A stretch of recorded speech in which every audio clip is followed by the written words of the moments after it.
नमस्कार दोस्तों। भारत पाकिस्तान के बीच तनाव अपने चरम पर है। ऑपरेशन सिंदूर अब तक चल रहा है, ये हम नहीं बल्कि देश के रक्षा मंत्री राजनाथ सिंह तक बोल चुके हैं। बीती रात कुछ ऐसी गुजरी कि भारत में जश्न के माहौल के साथ लोग पूरी रात जगते रहे, तो पाकिस्तान में तनाव के साथ।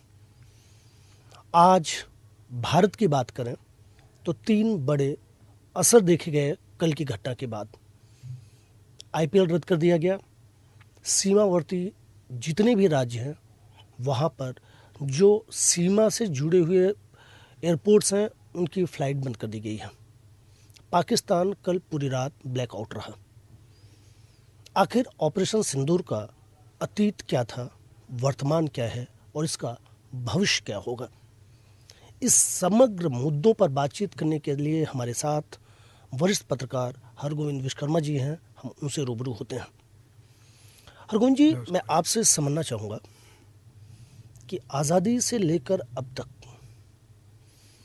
ऑपरेशन सिंदूर की जो नौबत आई है, इसके पीछे आप भारत की नीतियों को, भारत के रिसेसिव फॉरेन पॉलिसी को ज़्यादा जिम्मेदार मानते हैं, या फिर पाकिस्तान के डीएनए में कहीं खोट है कि 1948 से लेकर अब तक ये सिलसिला बंद नहीं हो रहा?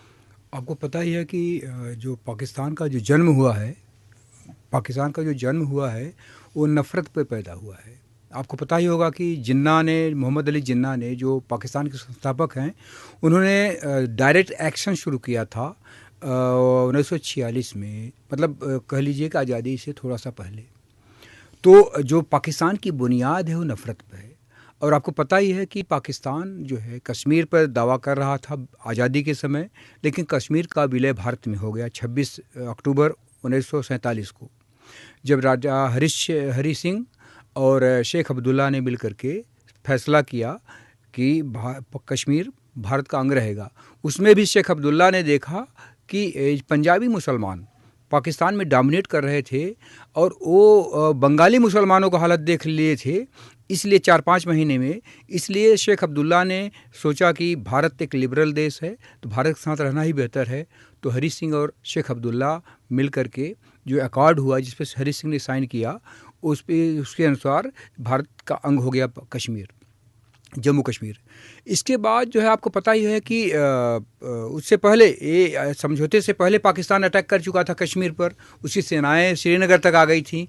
तो बहरहाल जो एक्सेशन हो गया, कश्मीर का भारत का अंग हो गया। इसके बाद फिर दोनों देशों के बीच एक संधि हुई, इंडस वाटर ट्रीटी 1960 में। वो ट्रीटी का आधार ये था कि दोनों दोस्त दोस्ताना रूप में रहेंगे, दोस्ताना माहौल में भारत पानी देगा पाकिस्तान को। आपको पता ही है कि जो भारत की 6 नदियां हैं, प्रमुख नदियां हैं, रावी, सिंधु, सतलज, सब, उनका जो पानी 80% से 90% पानी पाकिस्तान इस्तेमाल करता है। लेकिन उस संधि के 5 साल बाद 1965 में पाकिस्तान फिर हमला किया भारत पर। फिर भारत ने जवाबी कार्रवाई पर उसको मुँह की खानी पड़ी। इसके बाद 6 साल बाद 71 में फिर हमला किया बंगाल के इशू को लेकर के। तो भारत ने उसको 2 टुकड़े कर दिए, यानी पूर्वी पाकिस्तान जो था वो बांग्लादेश के रूप में आया। अब इस पीड़ा को, इस अपमान को पाकिस्तानी लीडरशिप आज तक नहीं भुला पाई है। आप देखेंगे समय समय पर कभी भी भारत पाकिस्तान के संबंध बहुत अच्छे नहीं रहे। हमेशा राइट फ्रॉम बिगिनिंग, जब से आज़ाद हुआ है पाकिस्तान, उसकी जो आवाम हो या उसका लीडरशिप हो, वो शत्रुता व्यवहार भारत से करता है। उसके बाद आप देखेंगे कि 90s में मुंबई में सीरियर ब्लास्ट कराया पाकिस्तान ने। इसके बाद 99 में कारगिल हुआ। फिर आपको पता ही है कि मुंबई में ट्रेन ब्लास्ट हुए, जगह जगह ब्लास्ट हुए। फिर मुंबई का आतंकी हमला हुआ। इसके बाद 2016 में उरी का अटैक हुआ, या फिर पुलवामा का अटैक हुआ 2019 में, और फिर पहलगाम का। तो पूरा देखिए आप देखेंगे तो एक नफ़रत की, एक निगेटिविटी है पाकिस्तान में। उसको भ्रम है, वो अपनी अपमान आज तक जो है भूल नहीं पाया है। उसी का परिणाम रहा कि पहलगाम में उन्होंने भेजा। इस बार उनका प्रयास ये था कि आतंकवादी जाएंगे वहाँ और वो धर्म पूछ के मारेंगे तो भारत में दंगा हो जाएगा, सांप्रदायिक दंगा। लेकिन भारत की जो जनता है, भारत के जो लोग हैं, उन्होंने समझदारी का परिचय दिया और किसी तरह का कोई टेंशन पूरे देश में नहीं हुआ, उल्टा पूरा देश यूनाइटेड हो गया। आप देखेंगे इवन कश्मीर में ऐसी सॉलिडरिटी कभी नहीं देखी गई जितना इस समय है। वहाँ का जो है आम मुसलमान भी खिलाफत कर रहा है। आपको पता ही है कि कश्मीर का जो टूरिज्म है, जो उद्योग है, इनकम है, जो जीडीपी है, वो पर्यटन पर ही डिपेंड है। अब इससे आपको पता है कि पिछले साल कश्मीर में जब से आर्टिकल 370 और 335A स्क्रैप हुआ है, तब से पिछले साल 2 करोड़ लोग गए थे कश्मीर में। तो इसका फ़ायदा हुआ, कश्मीर मुख्य धारा में शामिल हो रहा था, कश्मीर का प्रोग्रेस हो रहा था। आपको पता है कश्मीर को रेल से जोड़ दिया गया है। उधर चिनाब नदी पर किश्तवाड़ में एक बहुत दुनिया का सबसे ऊंचा पुल बनाया गया है। तो कहने का मतलब कश्मीर को मुख्य धारा में हम ला रहे थे, इंडिया कश्मीर को मुख्य धारा में ला रहा था, वहाँ का विकास हो रहा था और वहाँ इलेक्शन भी कराया गया, वहाँ निर्वाचित सरकार भी है। लेकिन ये पाकिस्तान को हजम नहीं हुआ। ये हरकत की, उसने सोचा कि उसकी नापाक इरादे से कश्मीर अस्थिर होगा ही, पूरा देश अस्थिर हो जाएगा। लेकिन भारत के लोगों ने समझदारी का परिचय दिया। अर्जुन जी, थोड़ा सा शॉर्ट में वो सवाल थोड़ा सा अभी भी अधूरा रह गया, जो मैं आवाज़ इंडिया के दर्शकों को मैं सामान्य शब्दों में समझाना चाहूँ कि आपने जो प्रकाश डाला वो पाकिस्तान के डीएनए पे आपने बात की। हम एक संप्रभु राष्ट्र हैं और ये मानते हैं कि भारत एक गंभीर राष्ट्र हमेशा से रहा है और भविष्य में भी रहेगा। इस गंभीरता, इस संजीदगी और इस सरलता में हमारी विदेश नीति में जो पिछले 14-15 सालों में एक एग्रेशन देख रहे हैं, इस एग्रेशन का अभाव पूर्ववर्ती सरकारों में रहा। कहीं न कहीं आप इसको कारण मानते हैं कि लगातार उनकी जो टेररिज्म की फिलॉसफी रही वो जिंदा रही, अब वो बढ़ती गई। एक्चुअली आप देखिए कि जब से भारत आज़ाद हुआ है, एक भारत शांतिप्रिय देश माना जाता है और पूरी दुनिया में भारत के जो शांतिप्रियता को गलत वे में लिया, इसको सॉफ्ट नेशन दुनिया कहने लगी। पूरी दुनिया में भारत एक सॉफ्ट नेशन, भारत जो है आतंकवादियों के खिलाफ कोई कार्रवाई नहीं करता था, प्रूफ देता था, दुनिया के सामने प्रूफ देता था। लेकिन पिछले 10-12 साल, 13 साल, 14 साल में भारत ने अपना अप्रोच एकदम बदला है। खास करके उरी का अटैक हुआ तो आपको पता ही है कि हमारे जवान आर्मी ने क्रॉस बॉर्डर किया, वहाँ जाकर पीओके में, वहाँ उनके जो आतंकवादी ठिकाने थे उन पे हमला किया। फिर उन्होंने जब पुलवामा अटैक किया तो हमारे एयरफोर्स ने वहाँ पाकिस्तान में जाके बालाकोट में बम गिराया। और ये पहली बार हुआ 1971 के बाद, पहली बार हुआ था कि भारतीय फाइटर प्लेन LOC क्रॉस किया था। तो कह लीजिए, और इसके बाद अब देखिए भारत इतना डेवलप कर चुका है टेक्नोलॉजी के दृष्टि से कि इस बार पहलगाम के बाद भारत को LOC क्रॉस करने की जरूरत नहीं पड़ी। यहीं से भारत ने मिसाइल से 9 ठिकानों पर, और अब सोचिए इतना भारत की जो जानकारी इतनी पुख्ता थी कि मसूद अजहर पर परिवार सफाया हो गया, उसके परिवार का सफाया हो गया। तो कह सकते हैं आप कि भारत के अप्रोच में काफ़ी चेंज आया है। भारत तो अब चूँकि समय की मांग है, भारत एक पाकिस्तान हुआ, इधर बांग्लादेश हुआ, एक्चुअली पड़ोसी मुल्कों से इस समय संबंध बहुत अच्छे नहीं हैं, आप ये तो सच है। तो भारत को सामरिक दृष्टि से बहुत मजबूत होने की ज़रूरत है और एक अपनी इमेज एक अटैकिंग नेशन की बनानी होगी, जैसे इजराइल है, अमेरिका है, रशिया है, इस तरह की इमेज बनानी होगी। हरगुन जी, अगले चरण में हम चल रहे हैं, वर्तमान ऑपरेशन सिंदूर। जैसा आपने जिक्र किया कि 3 अटैक 2014 के बाद अब तक हुए और हर अटैक के बाद भारत का रिएक्शन रेट बढ़ा है, एक्सेलरेट हुआ है। आज हमने एक बेंचमार्क सेट कर दिया है और वो बेंचमार्क ऐसा कि जिसका जिक्र आपने भी किया कि 1971 के बाद पहली बार ऐसा हुआ है कि LOC तो छोड़ दें, हमने बहावलपुर और जो 9 ठिकाने चुने हैं उनमें से 4 ठिकाने वो हैं जो पाकिस्तान की टेरिटरी के अंदर आते हैं। सही। और जिसमें मुदीर के जैसी जगह जो रावलपिंडी के पास है, मतलब भारत की इंटरनेशनल बाउंड्री से काफ़ी अंदर सरकारें आएंगी जाएंगी। महत्वपूर्ण ये है कि क्या अब पाकिस्तान इस मैसेज को समझ लिया है या समझेगा भी कि अब अगर कोई टेररिस्ट एक्टिविटीज़ या इस तरह की चीज़ें हुई तो एक आम जनता, आम लोगों का प्रेशर, चाहे जो भी चुनी हुई सरकारें होंगी, ये एक बेंचमार्क हो गया है, तो ये अलार्म सिर्फ पाकिस्तान के लिए है कि भारत के लिए भी है?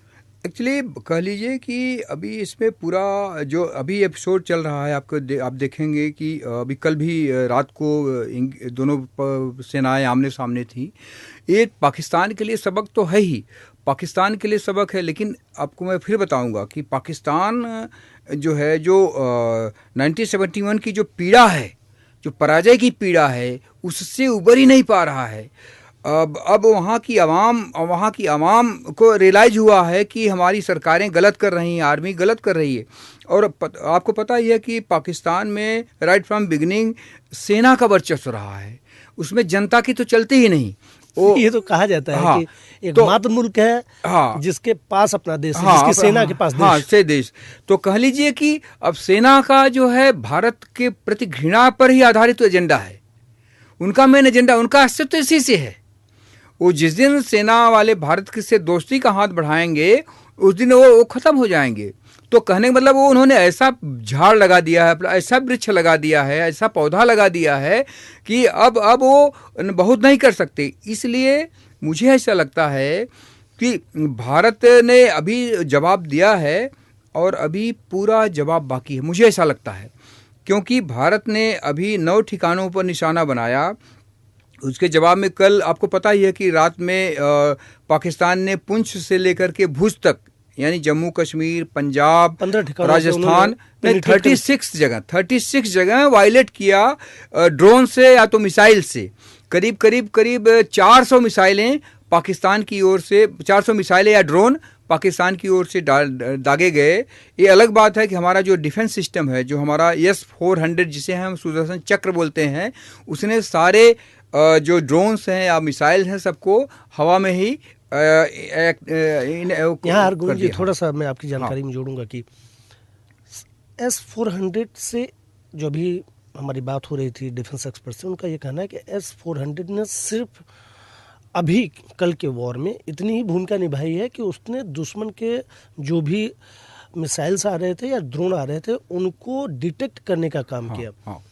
भारत ने अभी तक S-400 से एक भी मिसाइल नहीं दागी। मतलब आप सोचिए कि हमारा क्रीमी लेयर है और उसकी मिसाइल्स बहुत महंगी हैं और उसकी जरूरत नहीं है, क्योंकि वो जेट, फाइटर जेट हो या कोई मिसाइल हो तो समझ में आता है, अन्यथा 5 से 10 करोड़ के एक ड्रोन के लिए उसके मिसाइल को लॉन्च करना कहीं से बुद्धिमानी नहीं होगी। महत्वपूर्ण ये है जो मैं आपसे जानना हूँ, समझना चाह रहा हूँ कि आज की परिस्थिति में जो कल हुआ और आज जो चल रहा है, किसी भी देश के लिए सबसे महत्वपूर्ण होता है, अगर वो एक आउटर वॉर में जा रहा है तो इंटरनल सिक्योरिटी और उसके पीछे एक मजबूत अर्थव्यवस्था रीढ़ होती है वॉर की। बलोच में ऑलरेडी पाकिस्तान उलझा हुआ है, खैबर पख्तूनवा में ऑलरेडी पाकिस्तान उलझा हुआ है, और आज की खबर यह है कि बलोच में क्वेटा तक पे कब्जा कर लिया है बलोच आर्मी ने। दूसरी तरफ आज 22 सैनिक मारे हैं PPK ने। तो ऐसे हालात में क्या पाकिस्तान ये रिस्क लेगा कि भारत के साथ जो कॉन्फ्लिक्ट चल रहे हैं इसको और एक्सेलरेट करे? एक्चुअली कह लीजिए, जहाँ तक बलूचिस्तान की बात है, तो आपको पता ही है कि उन लोगों का आज़ादी की लड़ाई चल रही बलूचिस्तान का, और वो भारत को पाकिस्तान से ज़्यादा अपने आप समझते हैं। बलोच पीपल जो है भारत को, आपको पता ही है कि मोदी जी जब नरेंद्र मोदी प्राइम मिनिस्टर बने थे तो आज़ादी में केवल बलूचिस्तान का नाम ले लिया था, वहाँ के लोग इतने पागल हो गए थे मोदी के लिए। तो कहने का मतलब ये है, बलोची जनता कह लीजिए कि एक्चुअली कि आप देखेंगे, आप पाकिस्तान की जो बलूचिस्तान पॉलिसी है बहुत भयानक है। वो एक अलग सब्जेक्ट है कि उस पर अलग से डिस्कस कर सकते हैं। इस समय पाकिस्तान की जो आर्थिक स्थिति है, जो बताया आपकी आर्थिक स्थिति या इंटरनल पोजीशन पाकिस्तान की बहुत भयावह है। कोई भी समझदार आदमी, अगर कोई भी समझदार प्राइम मिनिस्टर जैसे शहबाज हैं, शरीफ हैं, अगर उनके अंदर जरा भी कॉमन सेंस होता, मैं यहाँ कहूँगा कॉमन सेंस बता रहा हूँ, क्यों तब वो जब से सत्ता में आए हैं, केयर टेकर प्राइम मिनिस्टर चाहे जैसे हो, उनको क्लियर बोल देना चाहिए था, भाई पहले देश की अर्थव्यवस्था सुधारो, आतंकवादी गतिविधियां बंद रखो। अगर आपको लगता है कि वहाँ आज तक कोई ऐसा प्रधानमंत्री आया जो सेना को ये बोल सके? तो नहीं, लेकिन वही बता रहा हूँ, ये होना चाहिए था, लेकिन वह हुआ नहीं, क्योंकि वहाँ आर्मी डोमिनेट करती है। अब जो है जनरल मुनीर डोमिनेट कर रहे हैं। और देखिए जनरल मुनीर का बयान देखिए आप। मैं इसी सवाल पर आता हरगुम जी भी, और इस बीच वाले चरण का जो मैंने कहा वर्तमान का सिंदूर, तो वर्तमान के सिंदूर में एक जिसका जिक्र आप करने जा रहे थे कि आसिम मुनीर का बयान देना, जिन्ना के उस स्लोगन को उठाते हुए कि हम दो धर्म हैं और हम अलग जो भी, तो दैट्स अ ट्रिगर पॉइंट। और जो एक थियरी चल रही है पाकिस्तान से लेकर ग्लोबल पॉलिटिक्स में कि somewhere somehow Asif Munir want कि वो एक दूसरे मुशर्रफ बने। क्या इस पूरी घटना को उससे भी जोड़कर देख रहे हैं, क्योंकि मुनीर कहीं ना कहीं कमजोर पड़ रहे हैं इंटरनल पॉलिटिक्स में? एक्चुअली कह लीजिए कि जो कल कल पाकिस्तान ने जो ड्रोन से हमला किया और भारत ने जिस तरह जवाब दिया, और भारत की जवाबी कार्रवाई में वहाँ जो कुछ हुआ है, आपको मैं बताऊँ कि 2019 में कम से कम अभिनंदन को क्रॉस जो एस्केलेशन हुआ था उसमें पकड़ लिया था, कैप्चर कर लिया था, तो पाकिस्तान की इज्जत कुछ बच गई थी। लेकिन इस बार तो भद पिट रही है ना। इस बार जैसे बाजवा थे, पिछली बार कमर बाजवा थे 2019 में, तो पाकिस्तान एनी हाउ या गलती फेस से सेविंग कर सका था, फेस सेविंग कर लिया था।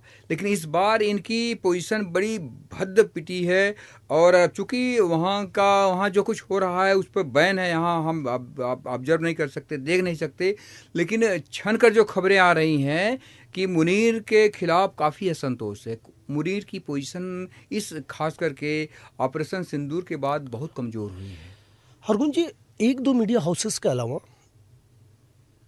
पहलगाम में जिस मोडस के साथ टेररिस्ट एक्टिविटीज़ की गई, जिसका जिक्र आपने किया कि उनकी प्लानिंग ये थी कि भारत में हिंदू मुस्लिम हो जाए, कि हमास एंगल दिखता है, घुटने पे बैठा के सीधे पॉइंट जीरो से सर पे गोली मार रहा है। ये हमास की स्टाइल रही है हमेशा से, इजराइलियों को डराने धमकाने के लिए। दूसरा, हमेशा हमास ये करता रहा है इजराइल के खिलाफ कि बल्क में एक साथ ड्रोन्स का अटैक करें। तो उस समय जो एक सामान्य सी थियरी है, डिफेंस थियरी की, जो भी डिफेंस सिस्टम होते हैं वो 80 to 90% ही न्यूट्रलाइज कर पाते हैं एनिमी टारगेट को। तो अगर 10% भी गिर गए तो उतना नुकसान बहुत बड़ा होता है। That's modus of Hamas. और मैं देख रहा हूँ कि एक दो मीडिया हाउसेस के अलावा इस मोडस टेररिस्ट एक्टिविटीज से लेकर अटैक तक, और आपको याद होगा कि अभी चंद महीने पहले हमास के 2 गुर्गे आए भी थे यूके से लेकर, उनकी इसी जगह पे जो मुरीद के हैं वहाँ उनकी मीटिंग भी हुई थी। तो क्या आप पहली बार भारत के खिलाफ हमास टेररिस्ट एंगल को इस सिंडिकेट का हिस्सा बनते हुए देखते हैं? एक्चुअली बता रहा हूँ आपको, आपको बताऊँ, इससे पहले आईसिस वाले भी यहाँ आए थे। आपको खबर आई थी कि आईसिस वाले, अभी कुछ 2 महीने पहले खबर आई थी कि हमास के आतंकवादी, आपको पता है कि ये पूरा जोड़ते हैं आतंकवादी जो संगठन हैं, खास करके ये जो है लश्कर तोयबा हुआ या ये जैसे मोहम्मद हुआ, ये लोग जो है हिप्नोटाइज्ड होते हैं। मतलब वो किसी तरह उनको चाहते थे। तो उसी दौरान हमास के लोग आए, जो जैसी खबरें आई, तो ये कह सकते हैं आप कि ये आतंकवाद जो अभी तक फिदाइन ही अटैक करते थे। अभी तक आपने देखा कि कश्मीर में जो ये टेररिस्ट एक्टिविटी करते थे तो या तो शूटिंग करते थे या ब्लास्ट करते थे, लोन वुल्फ से लेके फिदाइन हमले। अब इस बार जो है जो हुआ है वो हमास की स्टाइल में वो कॉपी कर रहे हैं। तो ये आपकी बात सही है कि ये जो कश्मीर में जो टेररिज्म चल रहा है पाकिस्तान स्पॉन्सर्ड, वो हमास को कॉपी कर रहा है।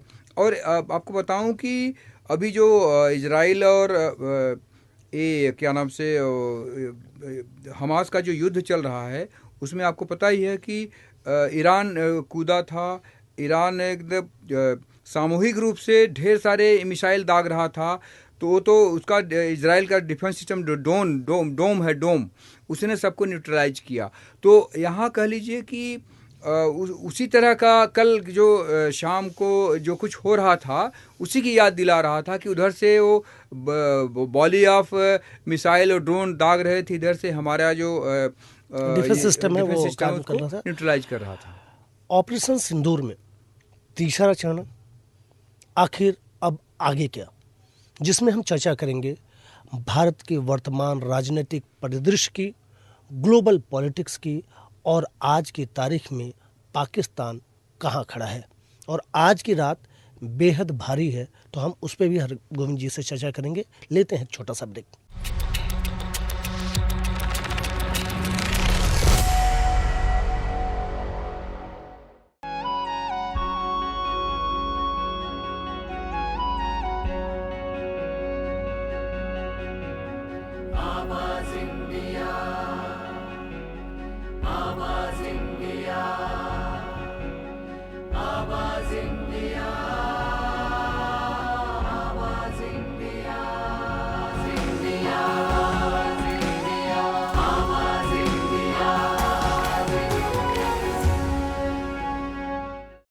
ऑपरेशन सिंदूर के तीसरे सेगमेंट में आपका स्वागत है। और अब हम चर्चा करेंगे वर्तमान राजनीतिक परिदृश्य की, और साथ में अब आगे क्या। हरगोविंद जी, जिस ढंग से एक्सेलरेशन हुआ है, सबसे पहले भारत के परिदृश्य में बात करें, जिस ढंग से आज एमईए की बैठक हुई, फिर विदेश मंत्रालय की बैठक हुई, उसके बाद एनएसजी से मुलाकात हुई, और इन सारे पहलुओं में कल की रात की घटना के वक्त दुनिया के राष्ट्राध्यक्षों के जो कमेंट आए, और जिसमें से 3 बेहद अहम है। पहला, यूएनसी ने कल फिर से पाकिस्तान को एक ढंग से लताड़ लगाई है रात के वक्त।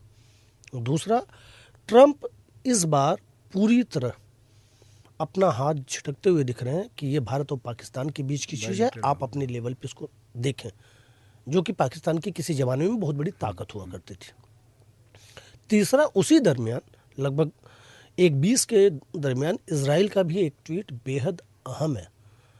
इजराइल ने अपने ट्विटर हैंडल पे लिखा कि भारत ने जिस ढंग से इस पूरे घटनाक्रम को संभाला है, वो 100% एक्यूरेसी के साथ किया है। इतनी एक्यूरेसी के साथ इजराइल ने भी कभी किसी को जवाब नहीं दिया है। भारतीय खुश हैं, और पहली बार ऐसा देखने को मिला कि युद्ध के हालात में जश्न की स्थिति थी, क्योंकि कहीं भी भारत को डेंट नहीं लगा। सही। बट ये हमेशा ऐसा हो या दुश्मन हमारा हमेशा कमज़ोर पड़े, लाजमी नहीं है। आगे क्या दिखता है? खास करके आपने जो बात की, जो इजराइल का जो ट्वीट है कि भारत की जो डिफेंस सिस्टम है उस बार कल की रात में 100% रिजल्ट दिया है। ये बात सही है। ये एक्चुअली सरफेस टू एयर जब स्ट्राइक होता है, ये जो डिफेंस सिस्टम है बहुत कारगर होता है, भारत का कारगर रहा। खास करके अगर एयर टू सरफेस हुआ, उसमें जो है एक्यूरेसी इतनी % नहीं होती। तो कह लीजिए कि भारत को अपनी और तैयारी करनी है। इससे खुश होने की ज़रूरत नहीं है, क्योंकि हमें अभी ब्रॉडर एस्पेक्ट में देखना है कि पाकिस्तान अभी जैसे हम लोग कल पाकिस्तान के कुछ नेता बोल रहे थे कि भारत अगर और कोई एक्शन नहीं लेता है तो हम कोई कार्रवाई नहीं करेंगे, लेकिन आप देखें जैसे शाम हुआ उनके ड्रोन आने शुरू हो गए।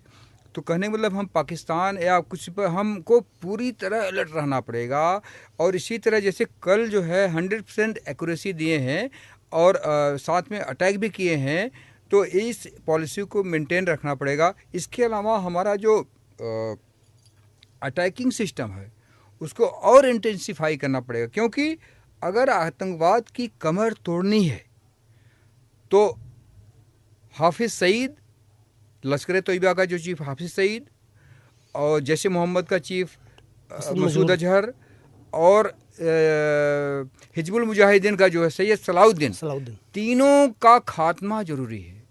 जब तक तीनों को भारत नष्ट नहीं करता, तीनों को मार नहीं देता, भारत तो अगर कार्रवाई रोकता है तो अधूरा रहेगा। क्योंकि आप जैसे सरपत होता है ना, हम लोग यहाँ सरपत, उसको ऊपर से काट दीजिए या जला दीजिए तो फिर से उसमें से अंकुर आता है। तो उसी तरह ये सब तीनों सरपत हैं आतंकवाद के। जो भारतीय महाद्वीप में जो संकट चल रहा है, जो टेररिज्म चल रहा है, अब तीनों जो है इनलिस्टेड भी हैं यूएन में, आपको पता ही है। तो कहने का मतलब भारत को ये टारगेट करना पड़ेगा कि अपना डिफेंस सिस्टम स्ट्रांग करते हुए अटैक भी करना होगा अगर पाकिस्तान दुस्साहस करता है तो। निश्चित तौर पर मगर जो दुनिया के डिफेंस एक्सपर्ट्स हैं और अब भारत के भी जो तमाम मेजर जनरल या आइकॉनिक सोल्जर्स हैं, उनका ये कहना है कि पाकिस्तान से टेररिज्म तभी खत्म हो सकता है जब उनके रियल आका मींस पाकिस्तानी सेना हाँ। उनके मेजर और जनरल के घर से अस्थियां उठना शुरू होंगी, अर्थियां उठेंगी। Being a state, Pakistan government या Pakistan army should be countable. इन सब के बीच अर्जुन जी एक बहुत मज़ेदार मामला दिख रहा है। हम लड़ पाकिस्तान से रहे हैं लेकिन एक्सपोज चाइना हो रहा है। सही बात कर रहे हैं। 80% आज जो पाकिस्तानी आर्मी के अंदर प्रोक्योरमेंट है वो पूरे के पूरे चाइनीज प्रोडक्ट हैं, चाहे वो डिफेंस की बात हो, उनके मिसाइल सिस्टम की बात हो, उनके एवियोनिक्स की हो, उनके फाइटर जेट्स हो, इवन J-10 तो वो दोनों मिलके बना भी रहे और तेजस के खिलाफ बेचने का दावा भी पाकिस्तान कर रहा था। और कल जिस ढंग से उनकी 2 मिसाइलें जो 145 किलोमीटर एयर टू एयर मार करने की क्षमता EP-17 की बात की जा रही है, बेहद अत्याधुनिक मिसाइल। और चाइना तो यहाँ तक दावा करता था कि वो स्कल्प और हमर के बराबर है।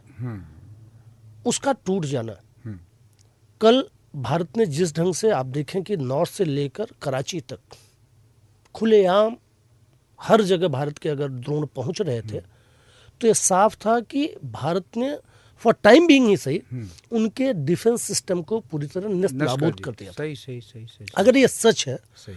तो कहीं आपको ऐसा नहीं लगता कि लड़ तो हम पाकिस्तान से रहे हैं लेकिन एक्सपोज चाइना को कर रहे हैं। डिफेंस सेक्टर में आने वाले समय में चाइना की सबसे बड़ी कोई चुनौती है या सबसे बड़ा कोई कॉम्पिटिटर है तो भारत है। इस नज़रिए से आप एक्चुअली क्या कह लीजिए कि आप ये जो ऑपरेशन सिंदूर है वो पाकिस्तान के लिए त्रासदीपूर्ण तो है ही है, पाकिस्तान आर्मी के लिए त्रासदीपूर्ण भी है ही है, चाइना के लिए बहुत बड़ा सेटबैक है। वो आपको पता ही है कि जो रफ़ाल आया था भारत के पास तो उसने पाकिस्तान को JF-17 दिया था और दावा किया जा रहा था कि रफ़ाल से भी ज़्यादा बेहतर JF-17 है। तो अब JF-17 का हश्र देख लिए हैं आप। तो जो मार्केट है, जो शस्त्र की मार्केट है, जो है वेपन मार्केट है जो दुनिया में, उसमें चाइना की क्रेडिबिलिटी बहुत ज़्यादा घटी है। उसके ड्रोन हो या उसका जो मिसाइल है या उसका जो प्लेन फाइटर, पूरा डिफेंस सिस्टम कह लीजिए कि जैसे हम लोग यहाँ अपने बोलते हैं ना कि कुछ खरीद के लाते हैं तो बेकार हो जाता है तो बोलते हैं चाइनीज माल लेके आया था लगता है। तो वो ये वेपन्स के मामले में भी, डिफेंस के मामले में भी अब पूरी दुनिया करे कि चाइनीज माल से दूर रहो भाई, चाइनीज माल लोगे तो फुस फुस पटाखे की तरह चल गया तो चांद पर नहीं तो खाक पर। हाँ, तो ये कह लीजिए कि ये भारत भले लड़ रहा है पाकिस्तान से लेकिन बहुत बड़ा सेटबैक ये चाइना के लिए है। शॉर्ट में क्या लगता है कितने दिनों में ये सब कुछ भारत खत्म कर लेगा? क्योंकि मुझे जो दिख रहा है ना, भारत ने एक शतरंज बिछा के रखा है और इस बार ट्रैप में पाकिस्तान गलतियों पे गलतियां करता जा रहा है। और IPL से मैं जोड़ रहा हूँ कि 7 डेज के लिए ही सस्पेंड किया है, तो भारत की जो अपनी स्ट्रेटजीज या उनकी अपनी रणनीतियां हैं कि 7 दिन में वो सब कुछ खत्म कर लेंगे। क्या लगता है आपको? नहीं, बात सही कहा आपने। भारत की जो पोजीशन है इस समय, भारत कह लीजिए कि 2019 से भारत इस समय तिगुनी पोजीशन में है। सामरिक दृष्टि जो भारत 2019 में था उसका 3 गुना ताकतवर है इस समय भारत। 2 गुना भी नहीं, 3 गुना ताकतवर। $8 बिलियन से ज़्यादा की खरीद की है। हाँ, तो कह लीजिए कि भारत जो है पाकिस्तान को आप 7 दिन बोल रहे हैं, अगर भारत अगर जिद कर ले कि हाँ फुल फ्लेज्ड वॉर में आ जाए, फुल फ्लेज्ड वॉर में आ जाए तो पाकिस्तान को तीसरे चौथे दिन ही आप देखेंगे कि वो सरेंडर कर देंगे। जैसे 93,000 सोल्जर लाहौर में सरेंडर किए थे 1971 में, उसी तरह। और ये फिर इस बार भारत इतने पर नहीं रुकेगा, पाकिस्तान की पूरी कमर तोड़ देगा, उसकी आर्मी की कमर तोड़ देगा। पीओके तो भारत ले ही सकता है, जो कि हमारी अपनी संसद ने दावा भी किया है 1994 के रिजोल्यूशन में संसद में कि वो पाकिस्तान ऑक्युपाइड कश्मीर हमारा हमने हिस्सा विधायक है। और सांसद और की सीट भी छोड़ के और रखी है। आपको पता ही है, हाँ, जम्मू कश्मीर असेंबली में कवर कर चुका हूँ, तो वहाँ जो असेंबली है, या कह लीजिए कि वहाँ सीटें खाली रहती हैं, पीओके जो है वो सीटें खाली रहती हैं। तो ये फूल करने का सुनहरा मौका भारत के पास होगा। इसके अलावा जो बलूच जनता भारत की तरफ टकटकी लगाए हुए है 1947 से, इवन जब अभी कुछ साल पहले मुशर्रफ पटेल की चली होती तो शायद उस समय ही उसका वारा नहीं आ रहा होता। तो उस समय जो क्या हुआ, अभी वो लोग जब अकबर बुगती को मारे थे, जो उनके संस्थापक थे, तभी वो लोग जो है बहुत दुखी हुए थे। तो अभी भी आप जानते ही हैं कि अभी कल ही यहाँ क्वेटा में, आज तो अभी मारे हैं, कल भी मारे थे 14 लोगों को। एक जैसे पुलवामा में इन्होंने ब्लास्ट किया था, वैसे क्वेटा में एक ब्लास्ट किया था बलोच लिबरेशन आर्मी ने, कब्जा भी हो चुका है। हाँ, तो कह लीजिए। एक अंतिम सवाल चलते चलते शॉर्ट में, यह क्या रोक नहीं पा रहा हूँ, और आज आवाज़ इंडिया के दर्शकों के लिए जानना बहुत ज़रूरी है कि पिछले 48 घंटों से जो उनका थ्रेशोल्ड होता है ना, एटॉमिक बम, तो नेता से लेकर सेना तक, गली से लेकर आसमान तक, वो आवाज़ आ नहीं रही है एटॉमिक बम की। क्या वजह मानते हैं? वो क्या है, वो एक अपने यहाँ कहावत है बंदर घुड़की। बंदर को देखते हैं आप, हु करता है, कुछ करता नहीं। तो उसी तरह जो है वहाँ छोटे लेवल से लेकर के एक एटॉमिक आर्सेनल क्या आ गया, वहाँ छोटा सा नेता लेकर के प्रेसिडेंट तक जो है एटॉमिक हथियार है, हमारे पास एटॉमिक हथियार है। एक्चुअली एटॉमिक हथियार चलाने का दुस्साहस अगर पाकिस्तान ने किया तो दुनिया, जैसे आपको पता ही है कि जब हिरोशिमा नागासाकी पर एटॉमिक बम गिरा था, तो उसका अभी उसके कई दशक तक जो है 20 साल तक इम्पैक्ट करता है असर रहा। तो पाकिस्तान की जो 26 करोड़ जनता है वही साफ हो जाएगी। निश्चित तौर पर अगर पाकिस्तान ने एक्सीलेटर पर पैर रखा तो सिर्फ इतिहास नहीं बदलेगा, शायद दुनिया का भूगोल भी बदल जाए। बेहतर तो यही होगा कि पाकिस्तान को अपनी क्षमता और अपनी स्थितियों का सही मूल्यांकन करने वाला व्यक्ति और एक नेता चाहिए, और वो सेना नहीं जिसकी कभी भी कोई जवाबदेही वहाँ की जनता के साथ नहीं होती। और शायद इस पूरी समस्या की जड़ यही है कि एक ऐसा देश जिसको सेना चलाती है लेकिन वो जनता के प्रति जवाबदेह नहीं। बहुत शुक्रिया आपको हमारी ये कोशिश और ऑपरेशन सिंदूर की ये वार्तालाप अच्छी लगी होगी तो हमें लाइक करें, शेयर करें और हमारे चैनल को सब्सक्राइब करें। धन्यवाद। जय हिंद।